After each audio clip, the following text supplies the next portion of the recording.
గందరగోళం. జీవితంలో క్లారిటీ లేదు. అంతా చీకటి, అయోమయం. ఎటు వెళ్ళాలి, ఏ నిర్ణయం తీసుకోవాలి, అంతా సందిగ్ధావస్థ. పర్వాలేదు, మనకు తోడు మన మరియ తల్లి ఉంది. ఆమె మన తల్లి, మన ఆధ్యాత్మిక తల్లి. ఈ లోకంలో తల్లులు బిడ్డలను ప్రేమించినట్లు ఆధ్యాత్మికంగా అంతకంటే ఎక్కువగా ప్రేమించే తల్లి మన మరియ తల్లి. మరియ తల్లి మేడగదిలో మనకు చూపించే అనుభవం గురించి ఈరోజు ధ్యానించుకుందాం. పిత, పుత్ర, పవిత్రాత్మ నామమున ఆమెన్. యేసు ప్రభు పరలోకానికి వెళ్ళిపోయారు. శిష్యులంతా ఒక్కసారిగా ఒంటరి వారయ్యారు. బయట శత్రువుల భయం, లోపల తర్వాత ఏం చేయాలి అనే అయోమయం. సరిగ్గా యువకులు కూడా ఎదుర్కొనే పరిస్థితి ఇలాగే ఉంటుంది. కెరీర్ పీక్లో ఉన్నప్పుడు లేదా లైఫ్ క్రాస్ రోడ్స్లో ఉన్నప్పుడు ఎటు వెళ్ళాలో తెలియదు. ఆ సమయంలో మరియమ్మ గారు ఆ శిష్యులకు ఎలా అండగా నిలిచారో అదేవిధంగా మనతో కూడా నిలుస్తారు. ఈరోజు మనం అపోస్తుల కార్యములు 1వ అధ్యాయము 14వ వచనంలోని మరియమ్మ గారి పాత్రను ధ్యానిద్దాం. ఆమె అక్కడ కేవలం ప్రార్థించే వ్యక్తి మాత్రమే కాదు, ఆమె ఒక మెంటర్, సలహాదారిని. అపోస్తుల కార్యములు 1వ అధ్యాయము 14వ వచనం.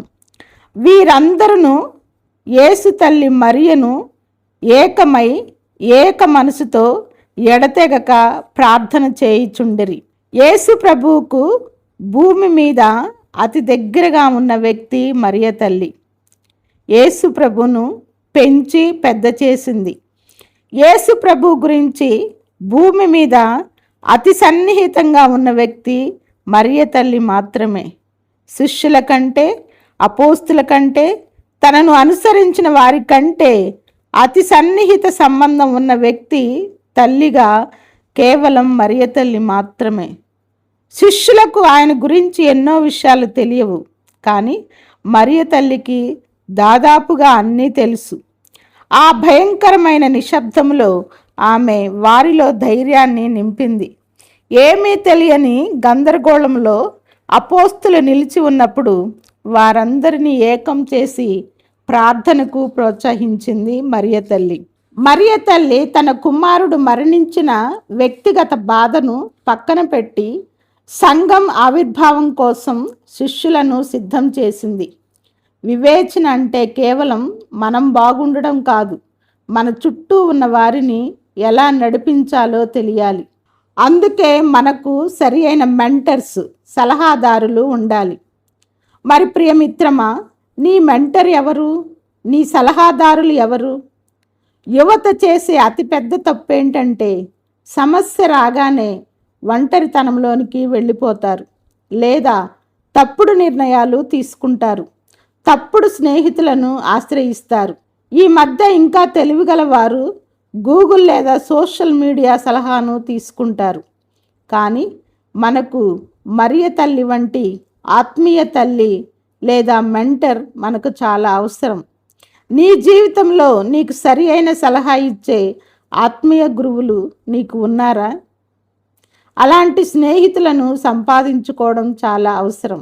సందేహాలు ఉన్నప్పుడు పారిపోకూడదు, ఏక మనసుతో కలిసి ప్రార్థించాలి. మరియమ్మ గారు శిష్యులను విడిపోనివ్వలేదు. నేటి యువత ఒంటరితనంతో పోరాడుతున్నారు, కానీ ఆత్మీయ సహవాసం మనకు వివేచనను ఇస్తుంది. స్నేహితుల మధ్య జీవించాలి, సంఘంతో కలిసి క్రైస్తవ జీవితంలో ముందుకు నడవాలి. ప్రార్థనలో మనకి క్లారిటీ కావాలి. పరిశుద్ధాత్మ శక్తి కోసం వారు వేచి ఉన్నారు. శిష్యులందరూ కలిసి ప్రార్థిస్తూ తమ సమయాన్ని ప్రార్థనలో గడిపారు. మనం కూడా ఏదైనా నిర్ణయం తీసుకునే ముందు వేచి ఉండడం నేర్చుకోవాలి. తప్పుడు అడుగు వేసే కంటే దేవుని స్వరం వినే వరకు ఆగడం వివేకం. పరిశుద్ధాత్మ తలంపులు, ఆలోచనలు వినేందుకు మన మనస్సును ఆ గందరగోళం నుండి ప్రశాంతత వైపు మలుచుకోవాలి. ప్రియమైన యువతి యువకులారా, స్నేహితులారా, మీరు మీ గందరగోళాన్ని దేవుని దగ్గరికి తీసుకువెళ్తున్నారా? మరియమ్మ గారిలా ఇతరులను బలపరిచే స్థితిలో మీరు ఉన్నారా? లేక కేవలం మీ సమస్యల గురించే చింతిస్తున్నారా? ఒంటరితనంలో బాధపడుతున్నారా? అయోమయంలో ఆలోచన లేక జీవితం సరిగా ముందుకు సాగటం లేదా? వివేచన అనేది కేవలం ఆలోచన కాదు, అది దేవుని దగ్గర మోకరిల్లినప్పుడు లభించే దర్శనం, ఒక విజన్, ఒక క్లారిటీ ఇచ్చే ప్రక్రియ, గందరగోళం నుండి బయటికి నడిపించే స్థితి, ప్రశాంతతను పొందే ఆత్మీయ ఆలంబనం. అందుకే అలాంటి పరిశుద్ధాత్మను పొందే అనుగ్రహాన్ని దయచేయమని ప్రార్థించుకుందాం. ప్రార్థన. ఓ పరిశుద్ధాత్మ, మేడగదిలో మరియమ్మ గారు మరియు శిష్యులు పొందిన ఆ ఏక మనసును మాకు దయచేయండి. అయోమయంలో ఉన్నప్పుడు మీ వివేచనతో మమ్మల్ని నడిపించండి. మా జీవితాల్లో సరి అయిన సలహాదారులను మాకు తోడుగా ఉంచండి. మరియమ్మ గారిలా మేము కూడా ఇతరులకు ధైర్యాన్ని ఇచ్చే బిడ్డలుగా మమ్మల్ని మార్చండి. మా ఆత్మీయ స్థితి పడిపోయేటప్పుడు తల్లి మరియను అనుసరించి ఆమెను ఆశ్రయించి శక్తిని పొందే అనుగ్రహాన్ని మాకు దయచేయండి. ఆమెన్. దేవవరప్రసాదం చేత నిండిన మరియమ్మ వందనము.